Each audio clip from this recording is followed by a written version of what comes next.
दुनिया ते नहीं है, अल्लाह पाक उन्हां मावां नूं करवट करवट जन्नत नसीब फरमाए। और अल्लाह पाक जिन्हां दी मावां इस दुनिया ते हैं, मैं उन्हां नूं रिक्वेस्ट करना कि उन्हां दी खिदमत करो, अल्लाह पाक उन्होंने सेहत वाली लंबी जिंदगी अता फरमाए।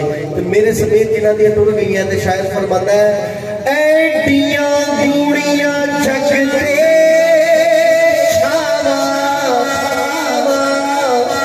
लभदियां नहीं, ऐडियां गूड़ियां जगते लभदियां नहीं,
माँ बाप एक ऐसा रिश्ता है साहब, ऐसा रिश्ता है कि इंसान 100 साल का भी हो जाए ना, अख बंद करना तो इंज लगता है जिन्हें कल की गल है।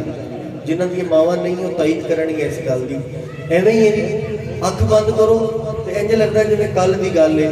तो एक बड़ा खूबसूरत शेर शायर लिखता है, शाह